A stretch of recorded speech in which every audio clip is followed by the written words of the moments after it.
Hello, sports card friends. Back again, another sports card video. It's another day, so we keep on coming.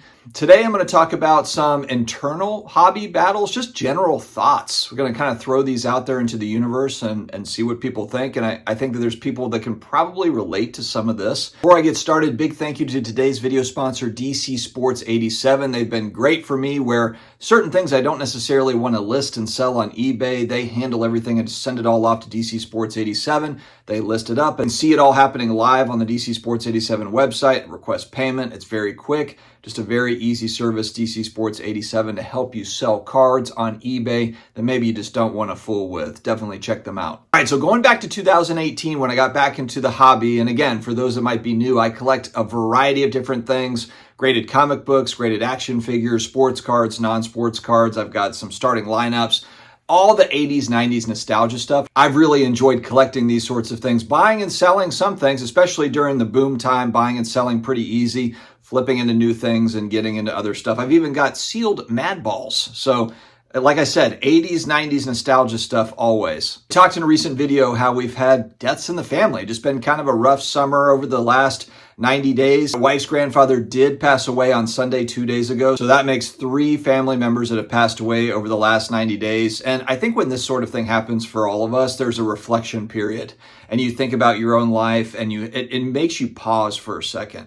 And then when you have a trio of these things, it's kind of like, man, you only live once, and we've talked about that before, whether it comes to collecting or life or anything like that, you only live once. I've talked to people that have thought about starting a card podcast or any sort of podcast or YouTube channel. And I always tell them, to do it if it's something that you're really passionate about, because guess what? One day we're going to be 80, 90, 100, hopefully, depending on quality of life and that sort of thing.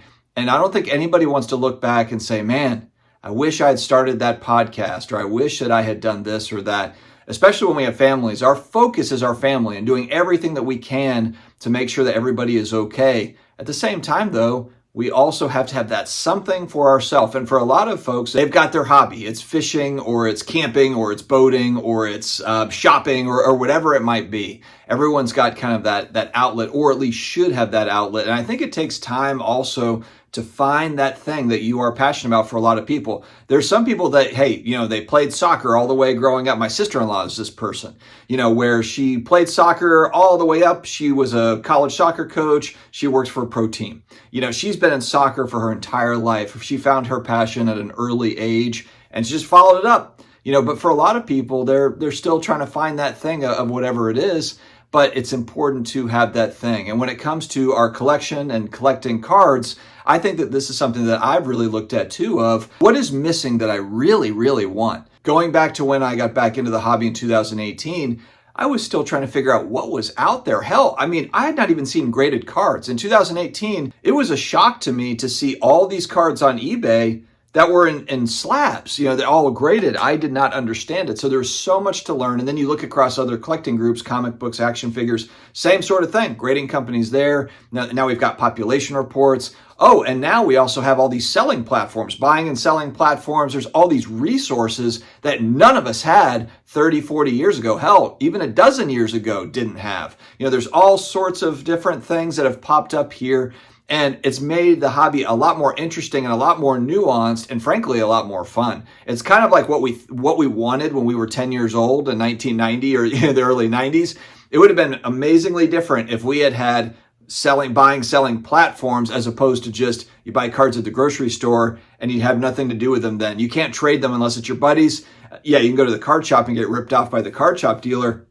But now, young people and old people have all sorts of options and it's fantastic. But since the beginning of this year, I've really took inventory of what I've got and do I really want this? I bought this 4 years ago. Do I really care about this? And really trying to further curate my collection to really just be in things now that I've learned more. It's like as time goes on, you continue to learn and learn and learn more about new cards, different sets, different collectibles. What angle are we taking? What strategy are we looking at? And of course, different conversation when we're talking about buying Bobby Hebert cards, like what I've got for my New Orleans Saints, and then Tom Brady cards. Tom Brady cards are, kind of my buy hold. I want to stack certain Tom Brady cards. And that's fun for me.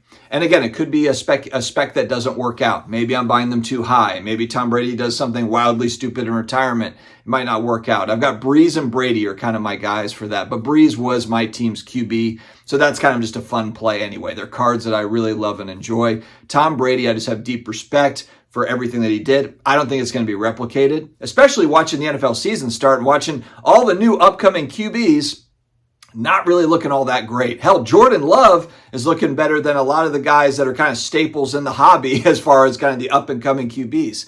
The fun of the parody of football in full effect. My Saints are 2-0. They've slightly earned it. The offense has been not great, but we'll see how it goes. But going back to you only live one time, I think that is so important when we're talking about collecting cards. You can be happy with a dozen 1990 Pro Set cards, whatever it is. There doesn't always have to be some move to make. A sports card therapist brought this up on his recent episode that I caught here this morning, and just talking about how sometimes it feels like we got to make a play on something. Man, I got to make a play on this or a play on that. And there's always kind of that tough back and forth of, okay, we want to have things that maybe we could sell in 6 to 12 months. Maybe we get a little bit of profit out of it to buy into more of a long-term collectible item. So it's not just always new money going into the long-term hold type stuff.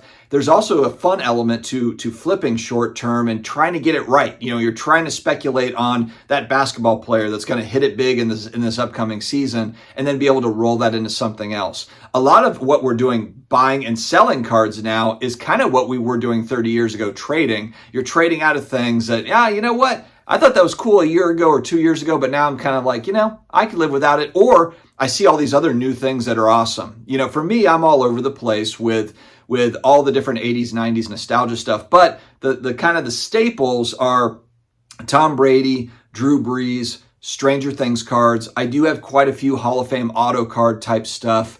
And I really love vintage football cards. So that's kind of the scope that I live within. And I've got some things outside of that. I brought a Humphrey Bogart rookie card, 1939 Bridgewater, I think is a set. I've got the Walt Disney 31 card. So there's other things as well that pop up that I think are just, important cards that I think are really cool that I want to add to the collection. So there's a variety of different things. I know that I'm a little bit all over the place here, guys, but I think just with everything going on in my life, it just keeps on reaffirming we've only got one shot here. This is all we've got. So whether it's, wanting to make content, whatever content that is too, by the way, doesn't have to be what's popular, what's not popular, what other people are doing, what other people are not doing. It's really whatever you want to do.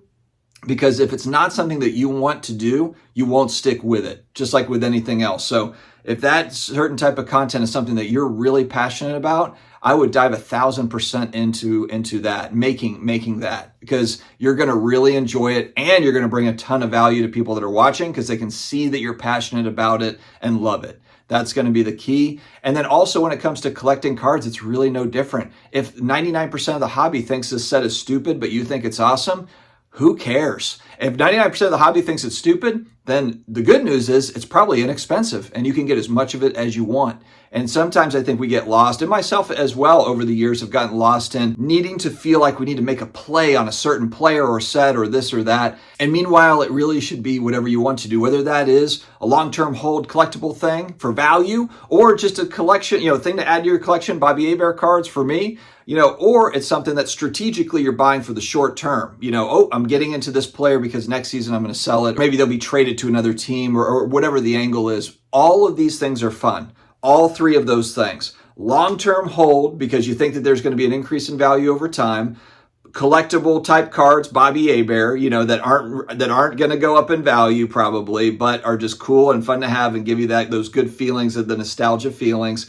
And then also the short-term flip stuff that kind of helps roll you into other things, the long-term buy. Or I've heard of people that have rolled things into, putting a down payment on a house. Fantastic. That is a win-win. All right, guys, stay healthy, stay awesome, and I will talk to you again later.